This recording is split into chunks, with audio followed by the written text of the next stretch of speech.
हाँ, रात में। नमस्कार, आप देख रहे हैं समाचार आपके साथ। मैं हूं पराक्रम से शेखावत। बताएंगे आपको दिन भर की बड़ी खबरें। शुरुआत करेंगे सुर्खियों के साथ। प्रधानमंत्री नरेंद्र मोदी ने केंद्रीय बजट से पहले 40 अर्थशास्त्रियों और विशेषज्ञों के साथ की बैठक। आगामी बजट को लेकर विभिन्न पहलुओं पर हुई चर्चा। केंद्रीय मंत्रियों समेत नीति आयोग के वरिष्ठ अधिकारी रहे मौजूद।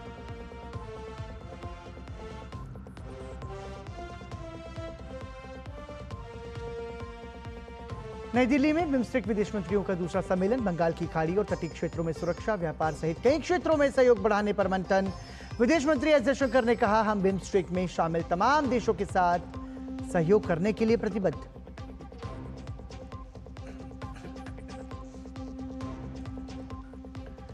सुप्रीम कोर्ट में नीट यूजी मामले पर 18 जुलाई तक टली सुनवाई। हलफनामों पर जवाब दाखिल करने के लिए दिया गया समय। छात्रों ने केंद्रीय शिक्षा मंत्री धर्मेंद्र प्रधान से की मुलाकात। पेपर लीक मामले में सीबीआई की गिरफ्त में आरोपी रॉकी।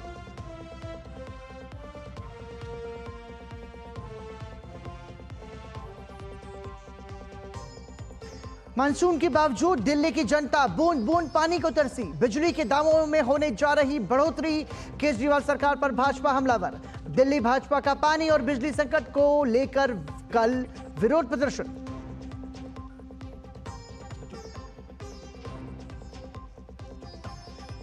विश्व जनसंख्या दिवस पर केंद्रीय स्वास्थ्य मंत्री जेपी नड्डा ने परिवार नियोजन के लिए शुरू किया सुगम मॉड्यूल। कहा, एक विकसित परिवार ही विकसित भारत की नींव। जनसंख्या नियंत्रण के मुद्दों पर राज्यों के साथ आयोजित की गई वर्चुअल बैठक।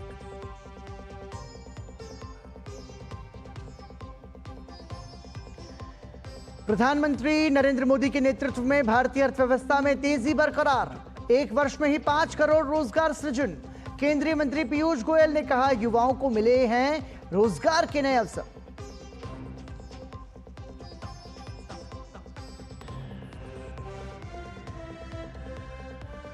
उत्तर प्रदेश में मूसलाधार मानसून के कारण कई इलाकों में बढ़ी मुसीबत।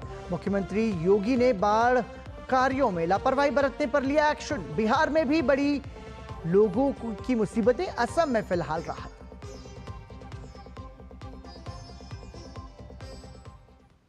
प्रधानमंत्री नरेंद्र मोदी ने 23 जुलाई को पेश होने वाले केंद्रीय बजट से पहले गुरुवार को अर्थशास्त्रियों के साथ बैठक की। इस दौरान केंद्रीय वित्त मंत्री निर्मला सीतारमण भी मौजूद रहीं। बैठक के दौरान आगामी बजट को लेकर विभिन्न पहलुओं पर चर्चा की गई। प्रधानमंत्री मोदी के साथ इस बैठक में करीब 40 अर्थशास्त्री और विशेषज्ञ मौजूद रहे। इस बैठक की थीम थी economic policy the road ahead. चर्चा के दौरान विशेषज्ञों ने अर्थव्यवस्था और विभिन्न सेक्टर्स पर अपनी राय साझा की, जिसमें रोजगार, कृषि, वाटर रिसोर्स, निर्यात, शिक्षा और स्वास्थ्य शामिल है। प्रधानमंत्री मोदी ने सभी विशेषज्ञों की राय और सुझाव के लिए सभी को धन्यवाद दिया। इस बैठक में केंद्रीय मंत्री पीयूष गोयल, राव इंद्रजीत सिंह, नीति आयोग के वाइस चेयरमैन सहित वरिष्ठ अधिकारी मौजूद रहे।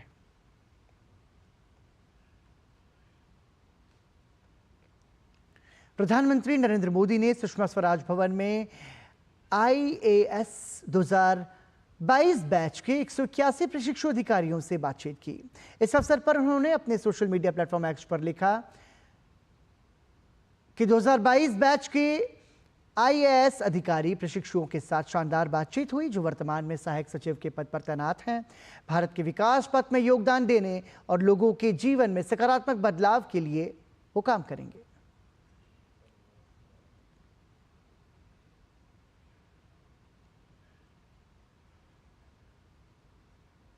नई दिल्ली में गुरुवार को बिम्स्टेक विदेश मंत्रियों की बैठक हुई। यह बैठक 2 दिन चलेगी।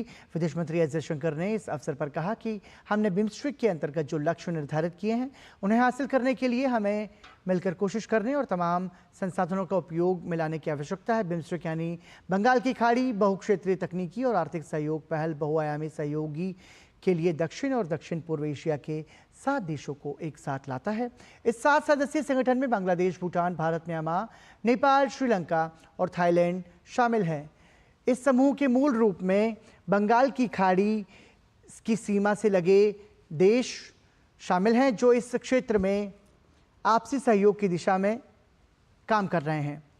भारत के लिए बिम्स्टेक क्षेत्रीय मंच पड़ोसी पहले नीति, एक्ट ईस्ट पॉलिसी और हिंद महासागर के हितों के तहत कार्य करता है। बिम्स्टेक विदेश मंत्रियों के रिट्रीट का पहला संस्करण पिछले साल 17 जुलाई को थाईलैंड में आयोजित किया गया था। विदेश मंत्री ने कहा कि हम बिम्स्टेक में शामिल तमाम देशों के साथ सहयोग करने के लिए प्रतिबद्ध हैं। BIMSTEC represents the intersection of the neighborhood first outlook, the Act East policy, and the Saga vision. Each of these endeavors is being purposed with a specific focus on the Bay of Bengal, where collaborative potential has long remained under-realized. We are all determined to infuse new energies, new resources, and a new commitment into cooperation among Bay of Bengal nations. There are long-standing goals such as capacity building and economic cooperation that have acquired a new urgency, and not least, a grouping that is so complementary and so congenial in its membership should surely harbor higher aspirations. Our hope is that these would be expressed as shared and ambitious BIMSTEC vision. विदेश मंत्री S Jaishankar ने BIMSTEC retreat के अवसर पर Thailand और Myanmar के अपने समकक्षों के साथ त्रिपक्षीय बैठक की। ये त्रिपक्षीय बैठक कनेक्टिविटी परियोजनाओं पर केंद्रित रही। ये परियोजनाएं बिम्स्टेक के भविष्य के लिए बहुत महत्वपूर्ण हैं। बैठक में सीमा पर शांति और मानवीय सहायता पर भी विचारों का आदान प्रदान हुआ। बैठक में 3 लीडर्स इस बात पर सहमत हुए कि साइबर नशीले पदार्थों और अवैध हथियारों सहित अंतर्राष्ट्रीय अपराधों का मुकाबला करना तीनों देशों की साझा प्राथमिकता है और हम इस संबंध में सहयोग करना जारी रखेंगे।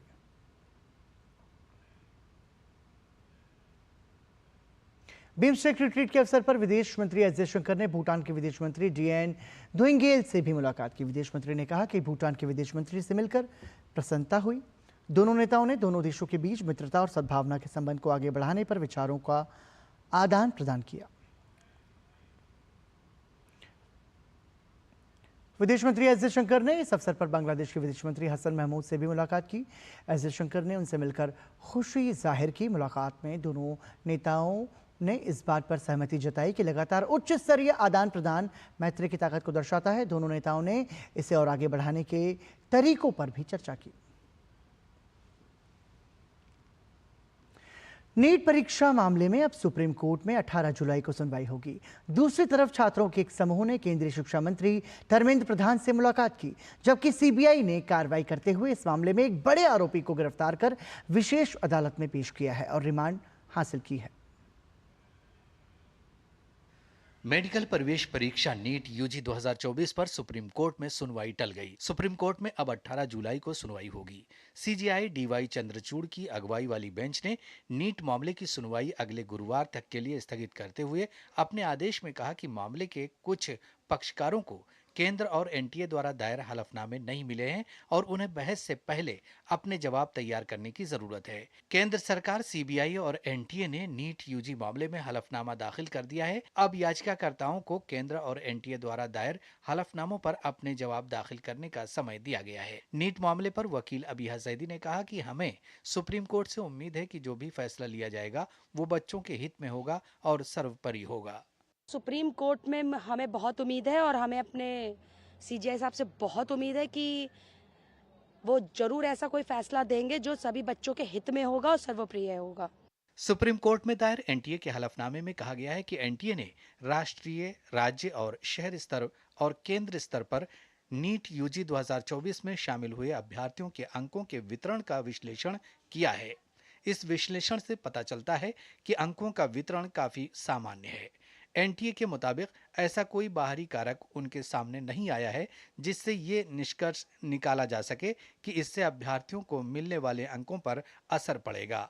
इस दौरान नीट यूजी परीक्षा को लेकर छात्रों के एक समूह ने गुरुवार को केंद्रीय शिक्षा मंत्री धर्मेंद्र प्रधान से मुलाकात की। इस बीच नीट पेपर लीक मामले में केंद्रीय जांच एजेंसी ने राकेश रंजन उर्फ रॉकी नामक एक बड़े आरोपी को गिरफ्तार किया है।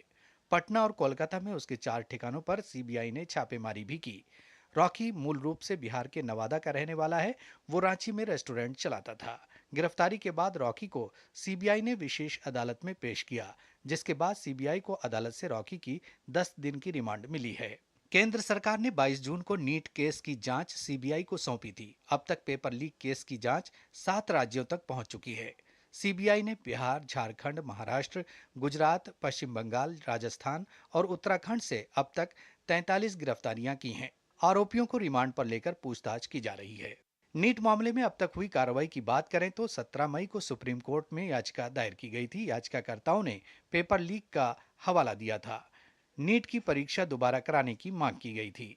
अभ्यर्थियों का आरोप है कि 5 मई को सेंटरों से पेपर लीक हुआ था। पेपर लीक होने के बाद भी परीक्षा कराई गई। मामले में सुप्रीम कोर्ट ने नोटिस जारी किया। रिजल्ट पर रोक लगाने से कोर्ट ने इनकार करते हुए अगली सुनवाई जुलाई में होने की बात कही। 3 जून को एक और याचिका दायर की गई। आंध्र प्रदेश के अब्दुल्ला और रोशन मोहिउद्दीन ने ये याचिका दायर की। याचिकाकर्ताओं ने मामले की छानबीन की मांग की और नीट यूजी 2024 की काउंसलिंग पर रोक लगाने को कहा। जांच एसआईटी से कराई जाने की मांग की गई। मध्य प्रदेश हाईकोर्ट में एक और याचिका दायर की गई। 8 जुलाई को हुई सुनवाई में सुप्रीम कोर्ट ने हलफनामा दाखिल करने को कहा। जांच की प्रगति से संतुष्ट न होने पर दोबारा परीक्षा कराना अंतिम उपाय बताया गया। अब सभी की नजर 18 जुलाई को सुप्रीम कोर्ट में होने वाली अगली सुनवाई पर होगी। Bureau report, DD news. Arvind Kejriwal की सरकार दिल्ली की जनता की समस्याओं को दूर नहीं कर पाने के कारण फिर से सवालों के घेरे में है। बीते दिनों भीषण गर्मी के समय दिल्ली में उपजा जल संकट मानसून आने के बाद भी खत्म नहीं हुआ है। दिल्ली के कई इलाके पानी के लिए परेशान हो रहे हैं, यहाँ के लोग जो हैं। और तो वहीं मुनक नहर के टूटने से दिल्ली की बवाना इलाका पूरी तरह से जलमग्न हो गया है। दिल्ली के इस हालात पर भाजपा ने अरविंद केजरीवाल सरकार को घेरा है। तो वहीं कल भाजपा दिल्ली में बड़े बिजली के दामों पर भी विरोध प्रदर्शन करेगी। मॉनसून के मौसम में जहां चारों तरफ पानी पानी है, वहीं दिल्ली की जनता अभी भी प्यासी है और केजरीवाल सरकार से पानी मांग रही है।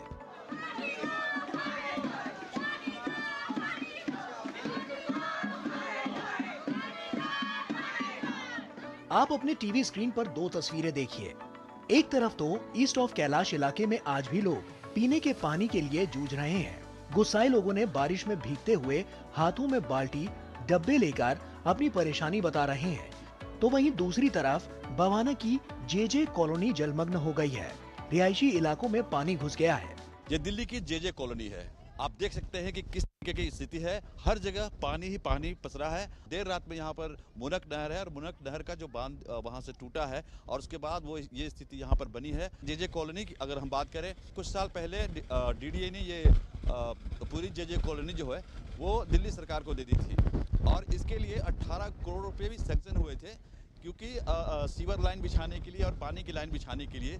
अगर ये समय पर हो गया होता तो ये स्थिति इस कॉलोनी की नहीं होती। रात में करीब 11 बजे ये टूटी थी। उसके बाद से धीरे धीरे सारा पानी पूरा फैल गया और उसी पानी में सारी रात भर लोग सोए नहीं है। ना सीवर लाइन है ना पानी की लाइन है। यहाँ पे कुछ भी व्यवस्था नहीं है। यहाँ पे जी ब्लॉक में यहाँ पे मतलब आगे न्यू पुरानी कॉलोनी में तो फिर भी थोड़ी बहुत व्यवस्था है, यहाँ पे कोई भी व्यवस्था नहीं है।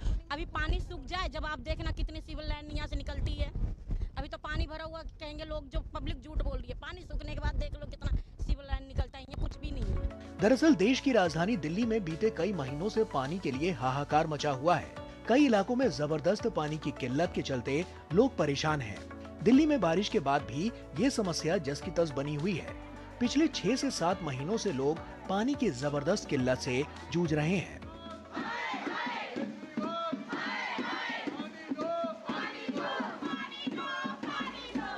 प्रचंड गर्मी में पानी के संकट के लिए दिल्ली की जल मंत्री आतिशी लगातार हरियाणा सरकार पर आरोप लगाती रही हैं। लेकिन अब तो बारिश का दौर है। उम्मीद लगाई जा रही थी कि दिल्ली में बारिश के बाद दिल्ली वासियों को पानी की किल्लत से निजात मिलेगी, लेकिन ऐसा नहीं है। केंद्रीय मंत्री अश्विनी वैष्णव ने आम आदमी पार्टी और कांग्रेस को आड़े हाथों लिया। उन्होंने कहा कि आम आदमी पार्टी की सरकार दिल्ली के लिए पानी की व्यवस्था तो कर नहीं पाई, पूरा ध्यान शराब पर ही केंद्रित करते रहे। जिस तरह से आम आदमी पार्टी और श्री अरविंद केजरीवाल जी ने अराजकता फैलाई है, अपनी बेईमानी के कारण आज दिल्ली का हर निवासी उससे त्रस्त है। कई तरह के बड़े बड़े वादे किए, दिल्ली को साफ करेंगे, कचरे का ढेर बंद कर देंगे, हटा देंगे, कोई भी वादे पे खरे नहीं उतरे। दिल्ली वासियों को पानी की व्यवस्था कर नहीं पाए, शराब के ऊपर उनका फोकस रहा हमेशा। देश की राजधानी दिल्ली में पानी ही नहीं बल्कि बिजली की भी एक बड़ी समस्या बन रही है। दिल्ली में बिजली के दामों में बढ़ोतरी होने जा रही है। बीजेपी ने आरोप लगाया है कि दिल्ली सरकार समर्थित बिजली कंपनियां PPAC के नाम पर लोगों से मोटी रकम वसूल रही है। दिल्ली भाजपा पानी और बिजली संकट को लेकर शुक्रवार को दिल्ली सचिवालय में विरोध प्रदर्शन करने जा रही है। पहले दिल्ली को पानी के लिए प्यासा मारा और अब बिजली के इस तरह से दाम बढ़ाकर दिल्ली वालों को जबरदस्त करंट दिया है दिल्ली की आम आदमी पार्टी सरकार ने। और बिजली के इन बड़ी दरों के खिलाफ भारतीय जनता पार्टी शुक्रवार दिल्ली सचिवालय पर प्रदर्शन करेगी और इस सरकार का इस्तीफा मांगेगी या ये बड़ी दरें वापस देने के लिए मजबूर करेगी। मुफ्त बिजली पानी देकर दिल्ली की सत्ता पर काबिज आम आदमी पार्टी की सरकार पहले पानी फिर बिजली के मुद्दे पर भी विफल नजर आ रही है। कुमार आलोक के साथ bureau report, DD news. Delhi की आम आदमी पार्टी सरकार और उसके मुखिया अरविंद केजरीवाल लगातार सवालों के घेरे में है। शराब घोटाला मामले में ईडी की चार्जशीट में केजरीवाल और आम आदमी पार्टी का नाम आने के बाद भाजपा फिर से हमलावर हो गई है। भाजपा ने केजरीवाल पर दिल्ली की जनता के मुद्दों की बजाय अपने हित में काम करने की बात कही है तो नैतिकता के आधार पर इस्तीफा मांगा है। देश की राजनीति में परिवर्तन के वादे पर शुरू हुई आम आदमी पार्टी अपनी शुरुआत के बाद से ही लगातार विवादों के घेरे में है। पार्टी के संयोजक अरविंद केजरीवाल ने आंदोलन के समय जो वादे किए थे उनके उलट उन्होंने कई ऐसे काम किए जिसको लेकर वो अपने राजनीतिक विरोधियों के निशाने पर हैं। दिल्ली के सीएम बनने के बाद केजरीवाल सबसे बड़े विवाद शराब घोटाले में घिरे हुए हैं। ईडी ने बीते दिनों कोर्ट में जो चार्जशीट दाखिल की है उसमें अरविंद केजरीवाल और उनकी आम आदमी पार्टी दोनों ही आरोपी बनाए गए हैं और करोड़ों रुपए के घोटाले का उन पर आरोप है। दिल्ली शराब घोटाले में आरोपी बनने के बाद भाजपा ने केजरीवाल की राजनीतिक साख पर सवाल खड़े किए हैं। दिल्ली में जिस तरह से आम आदमी पार्टी और श्री अरविंद केजरीवाल जी ने अराजकता फैलाई है, अपनी बेईमानी के कारण आज दिल्ली का हर निवासी उससे त्रस्त है। कई तरह के बड़े बड़े वादे किए, दिल्ली को साफ करेंगे, कचरे का ढेर बंद कर देंगे, हटा देंगे, कोई भी वादे पे खरे नहीं उतरे। दिल्ली वासियों को पानी की व्यवस्था कर नहीं पाए, शराब के ऊपर उनका फोकस रहा हमेशा। भाजपा लगातार दिल्ली सरकार को कटघरे में खड़ा कर रही है। आम आदमी पार्टी बिखराव की राह पर है।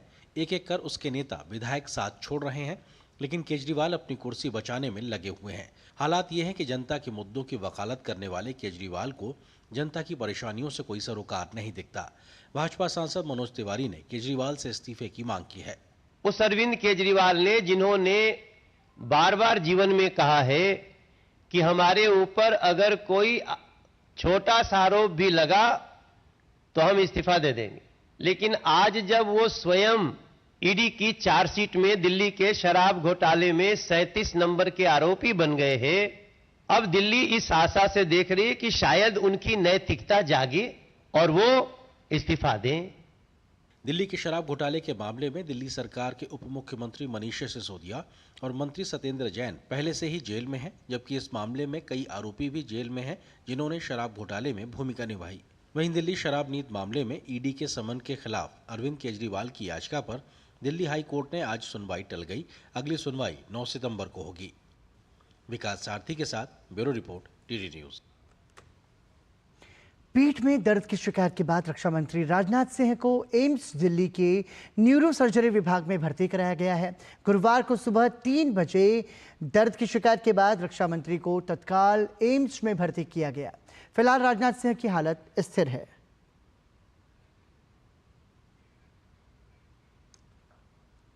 केंद्रीय कोयला और खान मंत्री जी किशन रेड्डी ने हैदराबाद में भारतीय जनता पार्टी के कार्यालय में पौधारोपण कार्यक्रम में भाग लिया। प्रधानमंत्री नरेंद्र मोदी के एक पेड़ मां के नाम कार्यक्रम से प्रेरित होकर रेड्डी ने अपनी मां के नाम पर एक पौधा लगाया। इस दौरान उन्होंने पेड़ लगाकर माताओं के प्रति सम्मान पर जोर दिया और कहा कि इससे न केवल माताओं का सम्मान होता है बल्कि पर्यावरण संरक्षण में भी योगदान मिलता है।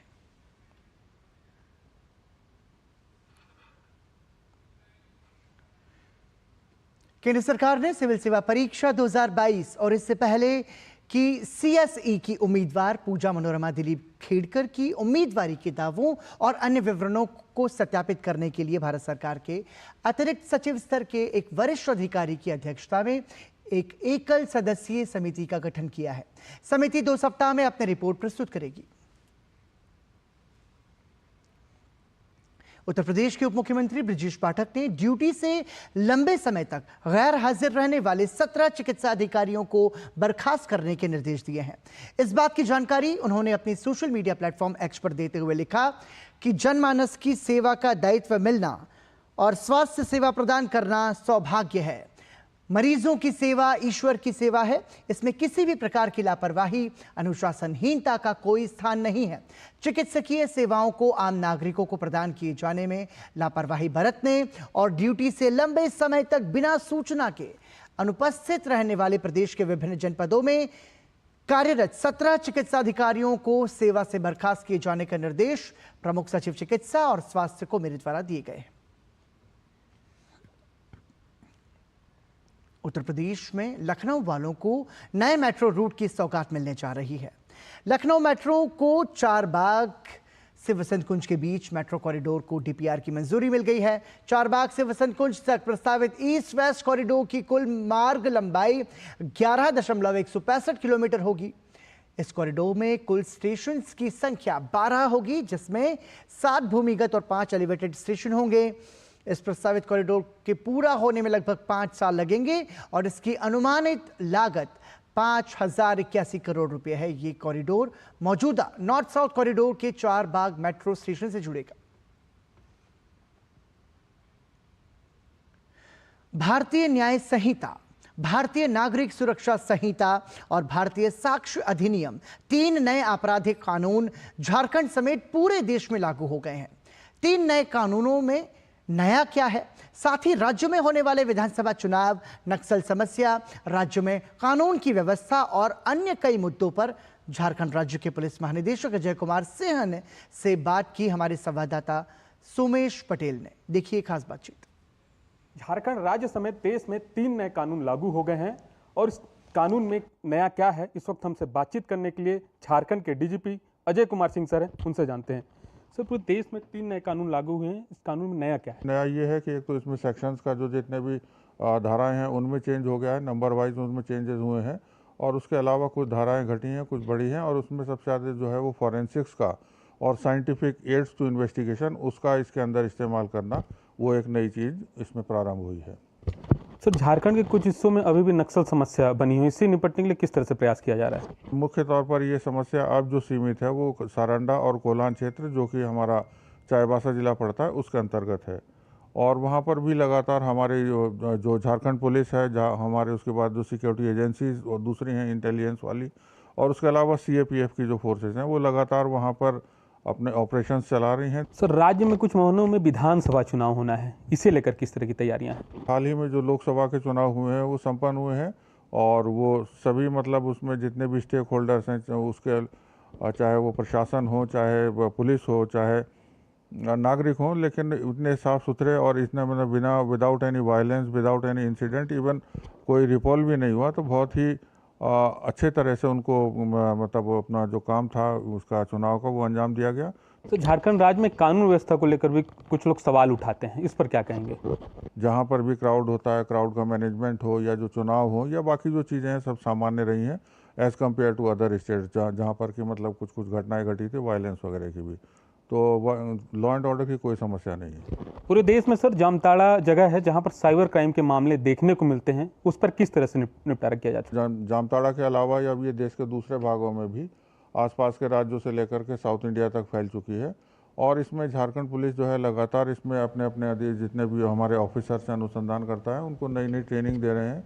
सर, एक अंतिम सवाल है, राज्य में ह्यूमन ट्रैफिकिंग के भी मामले देखने को मिलते हैं, इससे किस तरह से निपटा जा रहा है? को जहाँ काम धंधा बाहर मिलता है वो वहाँ जाते हैं, लेकिन उसके बाद उसमें ये होता है कि अगर कोई अपने बिना मर्जी के कंपल्शन के साथ या अंडर एज हैं तब उसमें दिक्कत आती है। तो उन सारे मामलों के लिए हम लोगों के पास में हर ज़िले में एक टीम बनी हुई है और जो बाहर के जितने भी स्टेट्स हैं उसमें हम लोगों का लगातार इन्फॉर्मेशन का, सूचनाओं का आदान प्रदान होता है और बाकी एजेंसीज के साथ भी सब तालमेल चल रहा है। मेरे कैमरा सहयोगी विकास के साथ सोमेश पटेल, टीडी न्यूज़, रांची, झारखंड। भारत निर्वाचन आयोग की टीम ने अपने झारखंड दौरे के क्रम में विधानसभा चुनाव की तैयारियों का जायजा लिया। भारत निर्वाचन आयोग की टीम का नेतृत्व कर रहे वरीय उप निर्वाचन आयुक्त धर्मेंद्र शर्मा और नीतीश व्यास ने 2 दिनों तक चली मैराथन बैठक में चुनाव से संबंधित कई निर्देश दिए। विधानसभा चुनाव की तैयारी की समीक्षा के सिलसिले में झारखंड आई भारत निर्वाचन आयोग की टीम ने रामगढ़ जिले के पतरातू लेक रिजॉर्ट में 2 दिनों तक मैराथन बैठक की। इस दौरान चुनाव से जुड़े विभिन्न पहलुओं पर चर्चा हुई। साथ ही आयोग की टीम ने मतदाता सूची पुनरीक्षण कार्यों की प्रगति की जानकारी ली।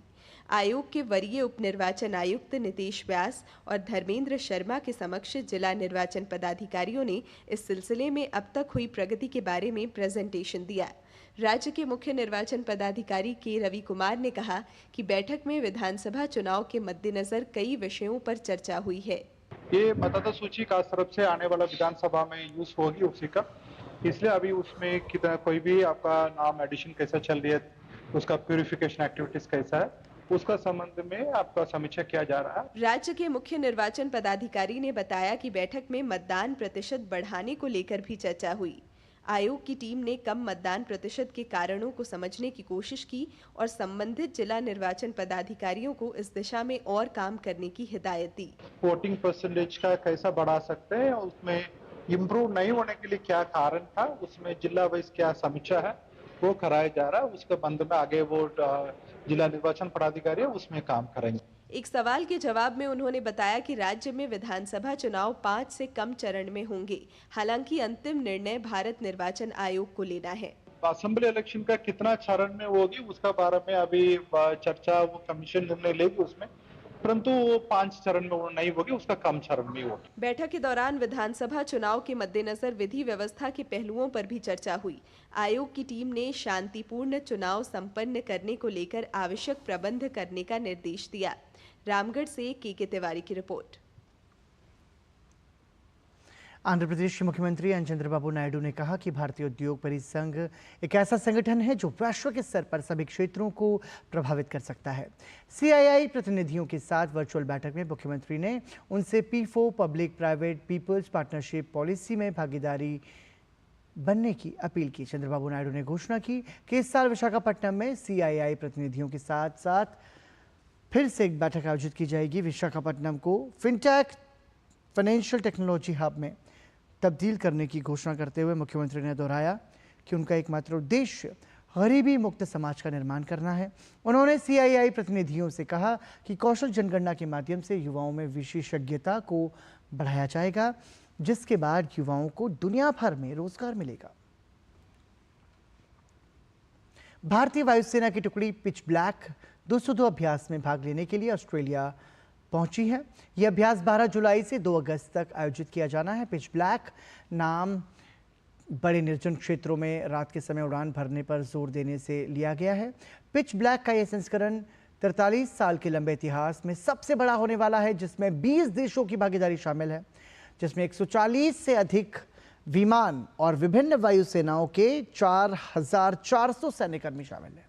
यह अभ्यास भारतीय वायुसेना के Su-30 MKI के साथ F-35, F-22, F-18, F-15 Gripen और टाइफून लड़ाकू विमानों के साथ संचालन करने के अनुभव को बढ़ाने में मदद करेगा।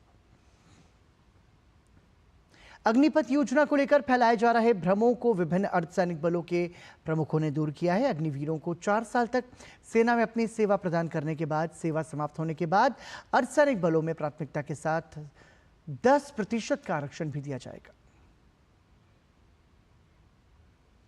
आज के वक्त में युद्ध की प्रकृति व्यापक रूप से बदल चुकी है। ऐसे में न सिर्फ जल, थल और वायु बल्कि cyber attack, internet of military things और कृत्रिम बुद्धिमत्ता यानी कि AI से भी कई प्रकार के खतरे हैं। ऐसे में बेहतर, सुसज्जित और अधिक तैयार सेना की आवश्यकता महसूस की जा रही थी। ऐसे में देश के लिए एक युवा और सुसज्जित सशस्त्र बल की आवश्यकता की पूर्ति के लिए सरकार ने अग्निपथ योजना तैयार की। केंद्र सरकार ने 14 जून 2022 को सशस्त्र बलों में युवाओं की भर्ती के लिए योजना की शुरुआत की। योजना के तहत चुने गए युवाओं को अग्निवीर के रूप में जाना जाता है। ये योजना युवाओं को 4 साल की अवधि के लिए सेना में सेवा की अनुमति देती है। इस योजना से सेना की युवा प्रोफाइल को सक्षम किया जाएगा। अग्निवीरों को मिलने वाले लाभों की बात की जाए तो 4 साल की सेवा के बाद 25% सैनिकों को सेना में 15 साल के लिए पुनर्नियुक्ति मिलेगी। साथ ही सेवा अवधि पूरे होने पर एक मुश्त 11.71 लाख रुपए की सेवा निधि का भुगतान किया जाएगा और 4 साल की अवधि के लिए 48 लाख रुपए का जीवन बीमा कवर भी प्राप्त होगा। केंद्रीय गृह मंत्रालय पहले ही केंद्रीय औद्योगिक सुरक्षा बल, केंद्रीय सशस्त्र पुलिस बलों और असम राइफल्स में सेवा पूरी कर चुके अग्निवीरों के लिए 10% आरक्षण सुनिश्चित कर चुका है। सीआरपीएफ के डीजी अनीस दयाल सिंह के मुताबिक पूर्व अग्निवीरों को सीआरपीएफ में लेने की तैयारियां पूरी हो चुकी हैं। गृह मंत्रालय की तरफ से जो हमारा सीआरपीएफ का जो हमारा आरआर है वो भी अमेंड होके आ गया है, जिसमें कि ऑलरेडी अग्निवीर को लेने का प्रावधान कर लिया गया है। जो पहले बैच के अग्निवीर हैं, अगर वे ज्वाइन करना चाहते हैं सीआरपीएफ तो उनके लिए 5 साल की छूट भी है उम्र में, और उसके अलावा 10% रिजर्वेशन है उनके लिए। उनको फिजिकल एफिशिएंसी टेस्ट से छूट है, और जो सेकेंड बैच से आएंगे उनके लिए 3 साल की भी उम्र में रियायत है। इतना ही नहीं, सीआईएसएफ में भी भर्तियों की तैयारियां पूरी हो चुकी हैं। इस बात की जानकारी दी सीआईएसएफ डीजी नीना सिंह ने। गृह मंत्रालय भारत सरकार के द्वारा एक्स अग्निवीरों का केंद्रीय सुरक्षा बलों में भर्ती हेतु महत्वपूर्ण निर्णय लिया गया है। इस निर्णय के अनुसार सीआईएसएफ ने भी एक्स अग्निवीरों की सीआईएसएफ में भर्ती हेतु सभी तैयारियां कर ली हैं। इस तैयारी के अंतर्गत अग्निवीरों के लिए कांस्टेबल पद की भर्ती में 10% पद जो हैं वो अग्निवीरों के लिए आरक्षित किए गए हैं। सशस्त्र सेना बल में भी पूर्व अग्निवीरों के लिए 10% के आरक्षण की प्रक्रिया पूरी कर दी गई है। पूर्व अग्निवीरों को एसएसबी में भर्ती के दौरान उम्र की रियायत भी दी जाएगी। सशस्त्र सीमा बल में रिक्रूटमेंट हेतु 10% का एक्स अग्निवीर के लिए कोटा निर्धारित है। यह संशोधन हमारे एसएसबी के रिक्रूटमेंट रूल्स में कर दिया गया है।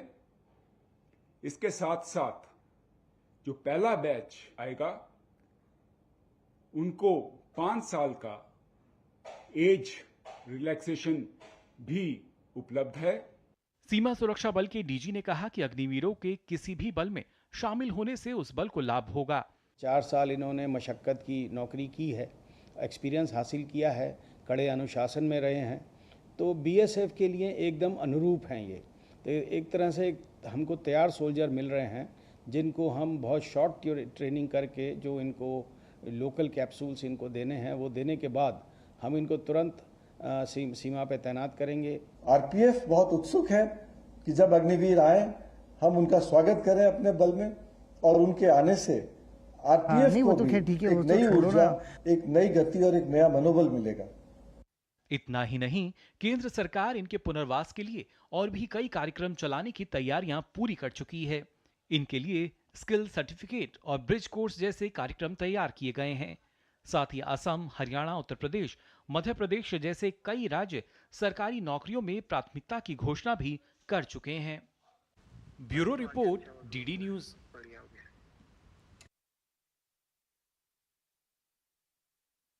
मंत्री जेपी नड्डा ने परिवार नियोजन के लिए सुगम मॉडल की शुरुआत की और कहा कि एक विकसित परिवार ही विकसित भारत की नींव है और इसके लिए युवाओं को जनसंख्या नियंत्रण के महत्व के बारे में जागरूक करना आवश्यक है। स्वास्थ्य मंत्री ने राज्यों के साथ जनसंख्या नियंत्रण के मुद्दों पर आयोजित वर्चुअल बैठक की अध्यक्षता की।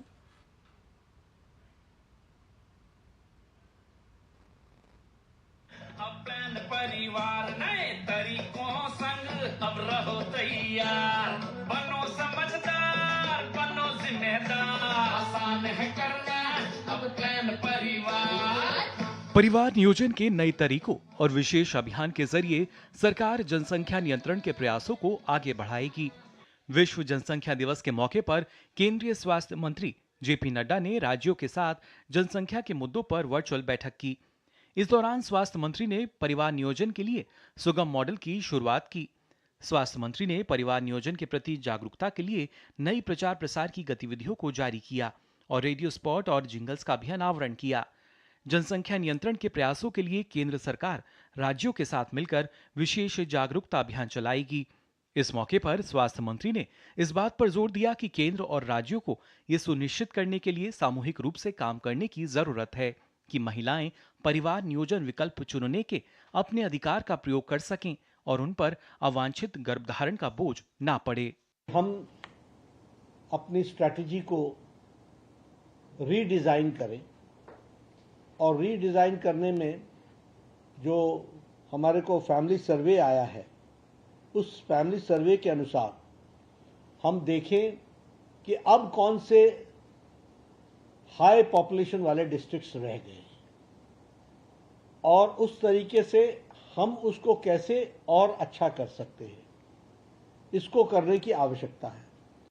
देश के 31 राज्यों में TFR यानी कि कुल प्रजनन दर 2% है। सरकार ने ऐसे 360 जिलों की पहचान की है जहां जनसंख्या की दर ज्यादा है। उन जिलों में परिवार नियोजन के नए तरीकों को बताने और लोगों को जागरूक करने का विशेष अभियान चलाया जा रहा है। साथ ही स्वास्थ्य मंत्री ने इस बात पर जोर दिया कि जिन राज्यों में TFR रेट कम है, उसे और कम या स्थिर बनाए रखने की दिशा में काम करने की जरूरत है। बढ़ती जनसंख्या दुनिया भर में चुनौती बनी हुई है। बढ़ती जनसंख्या का बोझ संसाधनों पर पड़ता है। परिवार नियोजन के आधुनिक तरीकों और पुरुषों को इसमें शामिल कर जनसंख्या नियंत्रण के प्रयासों को आगे बढ़ाया जा रहा है। स्वास्थ्य मंत्रालय परिवार नियोजन के नए तरीकों के साथ साथ जनसंख्या नियंत्रण के लिए अपनी रणनीति में भी बदलाव ला रहा है। Nitendra Singh, DD news, Delhi. Petroleum और प्राकृतिक गैस मंत्री हरदीप सिंह पुरी ने ऊर्जा वार्ता 2024 प्रमुख संस्करण का उद्घाटन किया। 2 दिवसीय ऊर्जा वार्ता 2024 सम्मेलन का आयोजन हाइड्रोकार्बन महानिदेशालय ने किया। यह सम्मेलन भारत के हाइड्रोकार्बन क्षेत्र के भविष्य पर संवाद और विचार विमर्श के लिए एक महत्वपूर्ण मंच है, जिसका लक्ष्य निवेश, नवाचार, साझेदारी और सतत विकास को बढ़ावा देना है। दुनिया भर में लोकतंत्र को लेकर अमेरिकी think tank Pew research center की सर्वे रिपोर्ट में यह बात सामने आई है कि भारत में लोकतांत्रिक व्यवस्था को लेकर 77% लोगों ने संतुष्टि जताई है। अमेरिकी थिंक टैंक की ओर से दुनिया के 31 बड़े और ताकतवर देशों में यह सर्वे किया गया है। वहां लोग लोकतांत्रिक व्यवस्था से खुश हैं या नहीं। अमेरिका, ब्रिटेन, कनाडा, जर्मनी और ऑस्ट्रेलिया जैसे देशों में आधी से अधिक आबादी वहां के लोकतंत्र से खुश नहीं है। ताकतवर देश अमेरिका को दुनिया का सबसे पुराना लोकतंत्र कहा जाता है और इस सर्वे रिपोर्ट के मुताबिक यहाँ की आधी से अधिक आबादी अपनी लोकतांत्रिक व्यवस्था से नाखुश है। महज 31% लोग ही वहाँ की लोकतांत्रिक व्यवस्था से खुश हैं। कनाडा में भी 52% लोग ही वहाँ डेमोक्रेसी से खुश हैं। मैक्सिको की भी आधी आबादी नाखुश है, जबकि भारत की पूरी दुनिया के साथ ही एशिया में दूसरे पायदान पर है। इस सर्वे रिपोर्ट में भारत से आगे सिर्फ एक देश सिंगापुर है। आबादी के हिसाब से देखा जाए तो भारत का मुकाबला कोई नहीं कर सकता। दुनिया के सबसे बड़े लोकतंत्र में 77% लोगों ने लोकतांत्रिक व्यवस्था पर संतुष्टि जताई है। इस सूची में पहले नंबर पर सिंगापुर है, जहां भारत से थोड़े ही अधिक 80% लोग अपने देश की लोकतांत्रिक व्यवस्था से खुश हैं। SBI ने एक रिपोर्ट में बताया कि भारत ने वित्त वर्ष 2014 से 2023 के दौरान 12.5 करोड़ नौकरियां पैदा की। वहीं वित्त वर्ष 2004 से 2014 के दौरान केवल 2.9 करोड़ नौकरियों की बात रिपोर्ट में कही गई है। SBI की रिपोर्ट पहले आई RBI की रिपोर्ट को मजबूती देती है। SBI ने उद्यम पंजीकरण पोर्टल के आंकड़ों के आधार पर कहा कि MSME द्वारा रिपोर्ट किया गया कुल रोजगार 20 करोड़ के आंकड़े को पार कर गया है। वहीं कृषि क्षेत्र को छोड़कर भी वित्त वर्ष 2014 से 2023 के दौरान विनिर्माण और सेवाओं में सृजित नौकरियों की कुल संख्या 8.9 करोड़ दर्ज हुई है, जबकि वित्त वर्ष 2004 से 2014 के दौरान यह आंकड़ा महज 6.6 करोड़ है। SBI समूह के चीफ इकोनॉमिक एडवाइजर ने अर्थव्यवस्था में बेहतर सैलरी वाली नौकरियां उपलब्ध होने का अनुमान जताया। केंद्रीय मंत्री पीयूष गोयल ने मोदी सरकार की सराहना करते हुए कहा कि देश में युवाओं को रोजगार के नए अवसर मिल रहे हैं। साथ ही उन्होंने कहा कि 1981 के बाद से लोगों को 2.5 गुना नौकरियां प्राप्त हुई हैं। वहीं पिछले वर्ष 4 करोड़ 60 लाख से अधिक लोगों को रोजगार मिला। प्रधानमंत्री नरेंद्र मोदी जी के नेतृत्व में कैसे भारत तेजी से नया रोजगार, नए काम के अवसर हमारे युवा युवतियों के लिए उपलब्ध करने में सफल हुआ है। 1981-82 के बाद पहली बार लगभग 2.5 गुना ज्यादा नौकरियां पिछले वर्ष उपलब्ध हुई। 4 करोड़ 60 लाख से अधिक लोगों को नया रोजगार पिछले वर्ष मिला, जो लगभग 6% की वृद्धि है। और वाणिज्य और उद्योग मंत्री पीयूष गोयल ने भारत में नॉर्वे की राजदूत में एलिन स्टर्नर के साथ मुलाकात की। बातचीत के दौरान भारत और नॉर्वे की कंपनियों के बीच व्यापार को सुगम बनाने पर ध्यान केंद्रित किया गया, ताकि दोनों देशों के बीच व्यापार और निवेश के अवसरों को और बढ़ाया जा सके।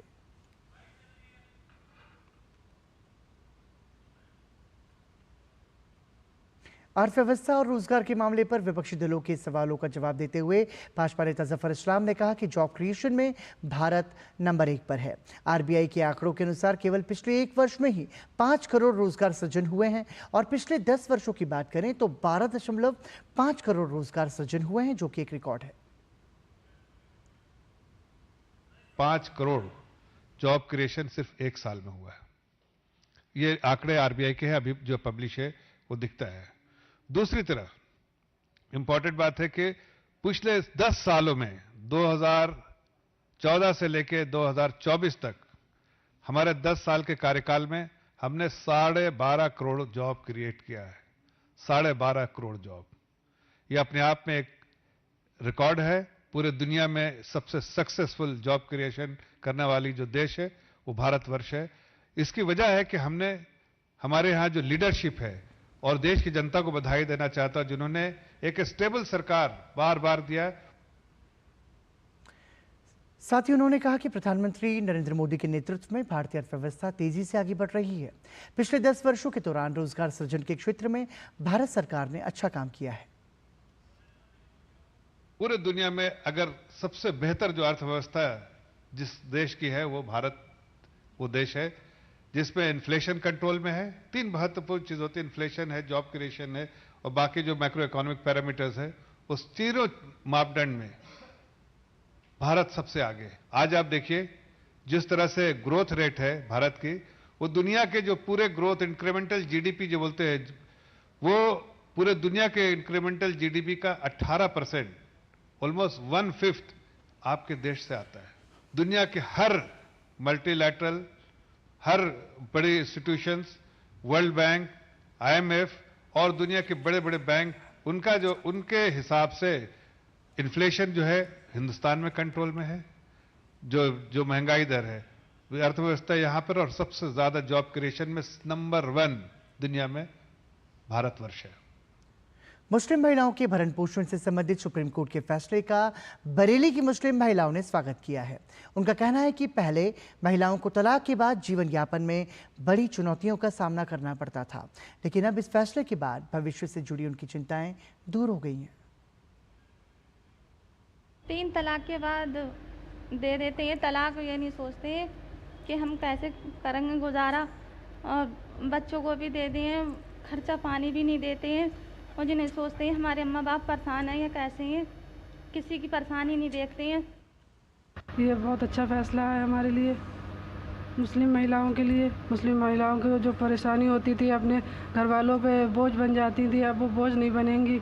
घर वाले जो है सोच समझ के शादियां करेंगे उनकी, न कि उन्हें कहीं ऐसे ही कर देंगे। और बहुत परेशानी होती है, एक लड़की जब अपने घर आ जाती है तो मैं भी बहुत परेशान हूँ। मेरी भी शादी हुई थी, इसके बाद मेरा भी 3 तलाक हो चुका है। मैं भी बहुत परेशान हूँ, बहुत मुश्किल से गुजारा बत्ता हो पाता है। मेरी अभी हाल ही में शादी हुई थी, 2 महीने हुए हैं। ये हम लड़कियों के लिए बहुत सुकून का एक फ़ैसला है कि जब हम 125 का केस डालेंगे खर्चे पानी का, तो हस्बैंड से खर्चा पानी मिलेगा, तो माँ बाप भी थोड़ा सा सोचेंगे कि चलो बेटियां या इसके बच्चे मेरे बोझ नहीं है, अच्छी तरह से देख के हम अब इनका दूसरी शादी रिश्ता करेंगे। ये नहीं कि एक जगह से निकली तो दूसरी जगह फंस गई। ये जो सुप्रीम कोर्ट का जो जजमेंट है वो महिलाओं के लिए बहुत बेहतर है, बहुत उनके हित में है। इस ऐतिहासिक फैसले का हम हृदय से स्वागत करते हैं। मुस्लिम महिलाओं के लिए बहुत बड़ी राहत का है ये, और तलाकशुदा मुस्लिम महिलाओं को भी इससे गुजारा भत्ता लेने का अधिकार मिलेगा। इसमें जो है धारा 125 के तहत जो भरण पोषण की हकदार महिलाएं हैं उन सबको जो है भरण पोषण मिलेगा। उसको वो कम से कम उनका सुप्रीम कोर्ट ने इस चीज़ का कि जो वंचित वर्ग है, जो वंचित महिलाएं हैं, कानून कमज़ोर वर्ग की महिलाओं की रक्षा के लिए एक सामाजिक न्याय की दिशा में एक ज़बरदस्त अच्छा कदम है सुप्रीम कोर्ट का। पहाड़ से लेकर मैदान तक भारी बारिश के कारण तबाही मची हुई है। जहां पहाड़ी इलाकों में भूस्खलन की घटनाएं बढ़ती जा रही हैं, वहीं मैदानी इलाकों में पानी के सैलाब ने जनजीवन को बुरी तरह से प्रभावित कर दिया है। भारी बारिश से आम जनजीवन बुरी तरह प्रभावित हो रहा है तो फसलें भी बर्बाद हो रही हैं। लगातार हो रही भारी बारिश के चलते उत्तर भारत में कई जगह बाढ़ की स्थिति उत्पन्न हो गई है। उत्तर प्रदेश, उत्तराखंड, असम, बिहार हर जगह जनजीवन अस्त व्यस्त हो गया है। उत्तराखंड में भारी बारिश के कारण जगह जगह लैंडस्लाइड और बाढ़ से हालात खराब हैं। बुधवार को राज्य के चमोली जिले में पातालगंगा लंगसी टनल पर पहाड़ का एक बड़ा हिस्सा गिर गया। स्टेट इमरजेंसी ऑपरेशन सिस्टम ने बताया कि लैंडस्लाइड के मलबे से 2 नेशनल हाईवे और 200 से ज्यादा ग्रामीण रास्ते भी बंद हो गए। राज्य में बीते 24 घंटों में भारी बारिश के चलते जान माल को भी भारी नुकसान पहुंचा है। हल्द्वानी, बनबसा, टनकपुर, सितारगंज और खटीमा में हालात सबसे ज्यादा खराब हैं। इसके साथ ही कुमाऊं इलाके में व्यापक वर्षा के कारण नदी उफान पर है। वहीं उत्तर प्रदेश के कई जिलों में भारी बारिश के कारण बाढ़ आ गई है। इसके चलते कई गांव और फसलें बुरी तरह प्रभावित हुई हैं। पूरे राज्य में पिछले 24 घंटों में बारिश से जुड़े तमाम हादसों में 20 से अधिक लोगों की मृत्यु हो गई है। श्रावस्ती, शाहजहांपुर, बस्ती, अयोध्या, सीतापुर और सिद्धार्थनगर जैसे जिलों की नदियों का जलस्तर बढ़ गया है। पीलीभीत और लखीमपुर खीरी में हालात सबसे ज्यादा खराब हैं। पीलीभीत में वायुसेना की सहायता से पूरनपुर तहसील में एयरलिफ्ट ऑपरेशन के माध्यम से बाढ़ में फंसे हुए लोगों को सुरक्षित स्थान पर पहुंचाया गया है। मुख्यमंत्री योगी आदित्यनाथ ने आज तराई क्षेत्र के श्रावस्ती जिले के बाढ़ प्रभावित क्षेत्रों का दौरा किया। असम में बाढ़ की स्थिति में धीरे धीरे सुधार हो रहा है। बारिश में कमी होने से बाढ़ प्रभावित इलाकों की संख्या घटी है, लेकिन बुधवार को 5 लोगों की जान जाने से बाढ़ से मरने वालों की संख्या बढ़कर 84 हो गई है। वहीं अभी भी कुछ प्रमुख इलाकों में ब्रह्मपुत्र समेत अन्य 3 नदियां बुरहीदीहिंग, दिसांग और कुशियारा खतरे के निशान से ऊपर बह रही हैं। राज्य के काछार, बारपेटा, दरांग, गोलाघाट और दक्षिण सालमारा समेत कुल 27 जिलों के 86 राजस्व मंडलों के अंतर्गत 2500 से अधिक गांव बाढ़ की चपेट में हैं। राज्य भर में 365 राहत शिविर लगाए गए हैं, जिसमें 45,000 से ज्यादा लोगों ने शरण ली है। बिहार में भी मानसून की सक्रियता के साथ ही नदियों का जलस्तर लगातार बढ़ रहा है। कई नदियां उफान पर हैं, जिस वजह से कई इलाकों में बाढ़ का पानी भी प्रवेश कर गया है। केंद्रीय जल आयोग के मुताबिक गंडक, बागमती, कमला बलान, कोसी और महानंदा जैसी नदियां कई स्थानों पर खतरे के निशान से ऊपर बह रही हैं। दूसरी तरफ आकाशीय बिजली की चपेट में आने से राज्य में 21 लोगों की मौत हो गई है। मौसम विभाग ने गुरुवार को भी 19 जिलों में अति भारी बारिश का अलर्ट जारी किया है। इसके साथ ही बाढ़ वाले क्षेत्र में बचाव और राहत कार्य तेजी से चलाया जा रहा है। राज्य के जल और संसाधन मंत्री विजय कुमार चौधरी ने कहा कि सरकार ने बाढ़ और सुखाड़ के लिए स्थायी रूप से मानक कार्य संचालन बनाया है। जिसी समय सुखाड़ की स्थिति बनेगी तो उसके लिए जो आवश्यक डीजल अनुदान से लेके बाकी चीज़ें किसानों को मदद करने के लिए, चाहे डीजल सब्सिडी हो, इनपुट मैंने सब्सिडी हो, वो सब की व्यवस्था की जाती है। और बाढ़ के समय में तो और जो बाढ़ग्रस्त होते हैं, जो पीड़ित परिवार होते हैं, उनके लिए भी एक मानक प्रक्रिया बनी हुई है। उसके तहत जैसे ही वो बाढ़ग्रस्त होंगे, उनको सहाय सामग्री से लेके, चाहे उनको किसी सुरक्षित जगह पे ले जाने की बात हो या फिर उनके लिए अगर विस्थापित होते हैं तो खाने पीने की व्यवस्था हो, वो सब सरकार के तरफ से किया जाता है। इसके साथ ही नेपाल में भारी बारिश के कारण भी बिहार की नदियों का जलस्तर लगातार बढ़ता जा रहा है। नेपाल की तरफ कोसी में साल 2004 के बाद सबसे ज्यादा पानी छोड़ा गया है। बिहार सरकार के द्वारा बाढ़ प्रभावित लोगों के बीच राहत सामग्री का वितरण और बचाव कार्य अभियान वृहद स्तर पर चलाया जा रहा है। Bureau report, DD news. प्रधानमंत्री नरेंद्र मोदी अपनी 3 दिवसीय रूस और ऑस्ट्रिया की सफल यात्रा के बाद स्वदेश लौट आए हैं। देखिए प्रधानमंत्री के दौरे की एक झलक।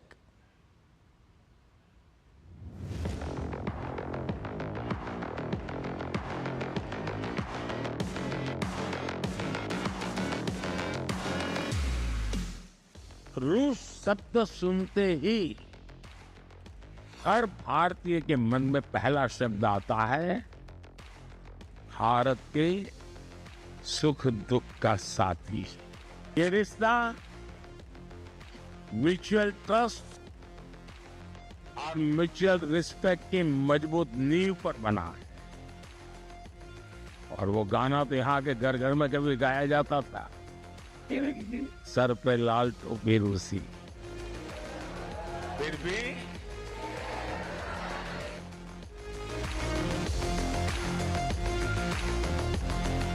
ये सम्मान केवल मेरा सम्मान नहीं है, यह 140 करोड़ भारतवासियों का सम्मान है। यह भारत और रूस की सदियों पुरानी गहरी मित्रता और आपसी विश्वास का सम्मान है।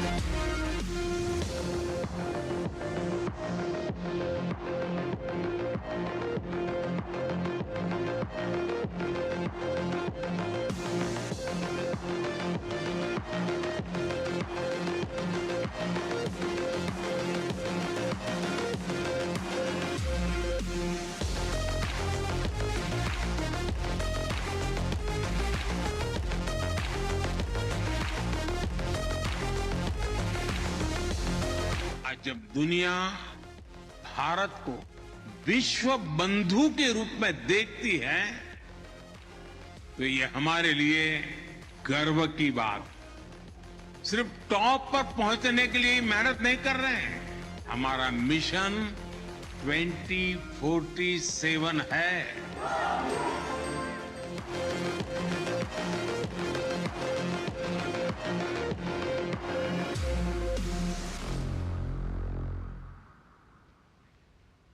दसवें ब्रिक्स संसदीय मंच की बैठक में शामिल होने के लिए लोकसभा अध्यक्ष ओम बिरला रूस पहुंचे हैं। ब्रिक्स संसदीय मंच की बैठक में भारतीय संसदीय शिष्टमंडल का नेतृत्व लोकसभा अध्यक्ष ओम बिरला कर रहे हैं। सम्मेलन में भारत के साथ ब्राजील, रूस, चीन और दक्षिण अफ्रीका, इजिप्ट, इथियोपिया, ईरान, सऊदी अरब और यूएई के संसद अध्यक्ष शामिल हैं। ओम बिरला ने सम्मेलन से जुड़े विषयों पर भारत का पक्ष रखा। लोकसभा अध्यक्ष ने कहा, वसुधैव कुटुंबकम की संस्कृति के साथ भारत परस्पर सहयोग बढ़ाना चाहता है। लोकसभा अध्यक्ष ने उभरते बाजारों और विकासशील देशों को एकजुट करने के प्रति भारत की प्रतिबद्धता के साथ ही परस्पर सम्मान, समझ, समानता, पारदर्शिता, समावेशिता और आम सहमति के सिद्धांतों के प्रति भारत की निष्ठा के बारे में भी बात की।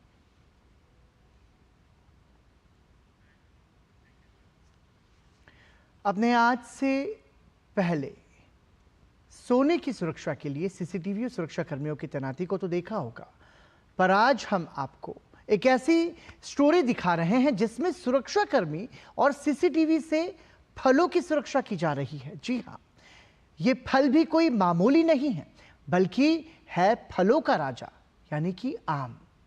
देखिए हमारी खास रिपोर्ट। ये तो आपने अक्सर कहते सुना होगा कि भाई खेतों में सोने की खेती नहीं होती, लेकिन यूपी के सहारनपुर के बलियाखेड़ी में किसान संदीप चौधरी के 2 पेड़ों में लगे फल चर्चा में हैं। और हो भी क्यों ना, इनके खेतों में लगने वाले आम न केवल देश बल्कि दुनिया भर में अपने स्वाद और गुणों के चलते आज चर्चा का केंद्र बने हुए हैं। किसान संदीप चौधरी के खेतों में लगने वाला आम, जो कि मियाजाकी किस्म का है, उसकी बाजार में कीमत प्रति किलो 2.70 लाख से 3.50 लाख रुपए है। हमारे देश के किसानों को ऐसे ही अन्नदाता नहीं कहा जाता है। जी हां, अपने बेशकीमती आम होने के बावजूद किसान संदीप चौधरी अपने आमों को बेचना नहीं चाहते, बल्कि वो चाहते हैं कि उनके बगीचे में लगे इन पहले आमों का स्वाद राष्ट्रपति, प्रधानमंत्री और मुख्यमंत्री को मिले।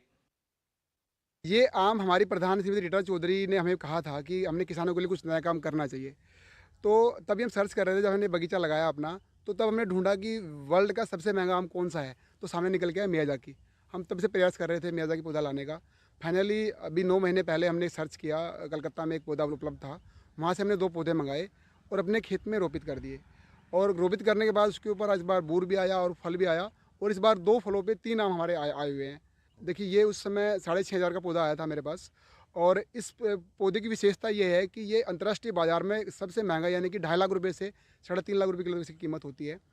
तो हम भी ये लेके आए थे कि अपनी पंचायत में लगाएंगे, पूरे भारत को उसके बारे में बताएंगे, ताकि हमारे बाकी किसान भी, जितने भी किसान हैं, वो इसको लगा कर अपना विकास कर सके, वो विकसित हो सके, ताकि हमारा देश विकसित हो। अभी तो मेरे पास पहले तो एक सूरत के व्यापारी हैं प्रवीण गुप्ता जी, सबसे पहले तो उन्हीं की डिमांड आई थी। मैंने सोशल मीडिया पे इसको डाल दिया था, तो उनकी डिमांड आई है कि मैं 3 लाख रुपए में आपको दूंगा आपको इसके, लेकिन खुद आके तोड़ूंगा। अगर वो 3 लाख रुपए आने, सूरत से यहाँ पे आ रहे तो 50,000 खर्चा भी होगा उनका आने का, 3.5 लाख रुपए के आसपास उनको कॉस्ट पड़ेगी।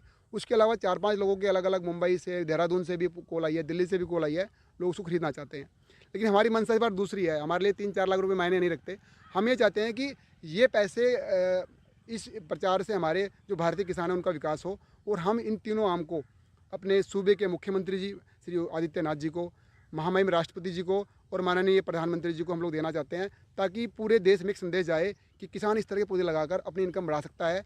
और जो किसानों की फटेली तस्वीर दिखाई जाती है, वो किसान आज एक करोड़पति बने और विकसित किसान बने। यहाँ पर जितना भी इस बाग के अंदर पौधे लगे हुए हैं, सब में हमारे यहाँ की खाद डल दी है। हाँ जी, और जो आम मियाजाकी लगाया है, उसे लगाते हुए भी वर्मी कंपोस्ट का इस्तेमाल किया गया था। उसके बाद जो उसमें गौमूत्र, जीवामृत का यूज़ किया गया है, वो सारा का सारा हमारे प्रबंधन के द्वारा किया गया है।